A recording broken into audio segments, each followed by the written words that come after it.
The Lord. ഇവിടെ ബ്രദറിൻ്റെ അടുത്ത് വന്നിരിക്കാനുള്ള യാതൊരു യോഗ്യത എനിക്കില്ല. കഴിഞ്ഞ 18 വർഷം മുമ്പ് ബ്രദർ പറഞ്ഞ് 25 വർഷമായി ശുശ്രൂഷയിൽ വന്നിട്ട് 18 വർഷം മുമ്പ്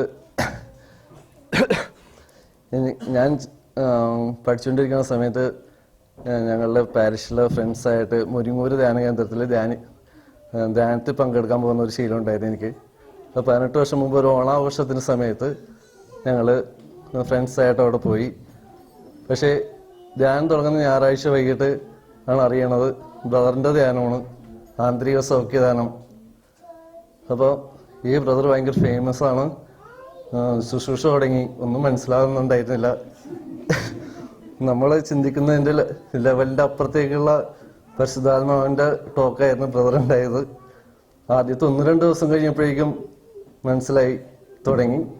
പിന്നെ അവസാന ദിവസങ്ങളായപ്പോഴേക്കും ഭയങ്കര അഭിഷേകമായിരുന്നു. അതോടെ ബ്രദർ നമ്മൾക്ക് ഉയരങ്ങളിലേക്കുള്ളൊരു ബ്രദറാണെന്ന് മനസ്സിലായി. ഇത് ഇന്നത്തെ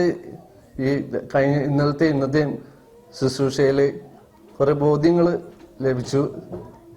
കരുണ, നീതി, കൃപ ഇതെല്ലാം ശക്തമായി സ്വാധീനിച്ചു. പിന്നെ പ്രഭാത പ്രാർത്ഥന വർഷങ്ങൾക്ക് മുമ്പ് പ്രാക്ടീസ് ചെയ്തിരുന്നു, മോർണിംഗ് പ്രെയർ. പിന്നെ അതെല്ലാം പോയി. പക്ഷെ ഇന്ന് കൃത്യമായിട്ട് 3:54 എണീറ്റ് അലാം അടിക്കുന്നതിന് 1 മിനിറ്റ് മുമ്പ് അങ്ങനെ പ്രാർത്ഥിച്ചു. 1 മണിക്കൂർ 20 മിനിറ്റ് പ്രാർത്ഥിച്ചു. ആ പ്രാർത്ഥനയിൽ ബ്രദർ പറഞ്ഞ പോലെ ജ്ഞാനത്തിൻ്റെ പുസ്തകം 6-ാം അധ്യായം 7, 8, 9 ഇതെല്ലാം വായിച്ചപ്പോൾ സാധാരണ വായിക്കുന്നതിനേക്കാളും ഒരു വലിയ ദൈവസ്പർശം ലഭിച്ചു.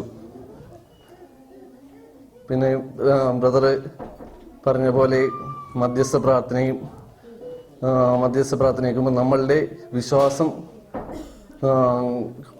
വർദ്ധിപ്പിച്ചു കഴിഞ്ഞാൽ അതിൻ്റെ പ്രാധാന്യം കൂടുതൽ മനസ്സിലായി. പിന്നെ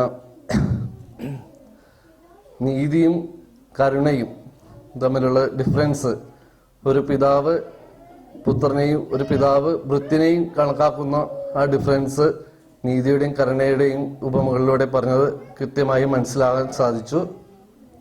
പിന്നെ കൃപയുടെ, ദൈവാത്മാവും മനുഷ്യാത്മാവും തമ്മിലുള്ള യോജിപ്പ്, ഇതെല്ലാം കൂടുതൽ വളർച്ചയ്ക്ക് സഹായമായ ഇതായിട്ട് അനുഭവപ്പെട്ടു.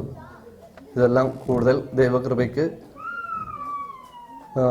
ഈശോ ഇടവരുത്തി. Thank you Jesus.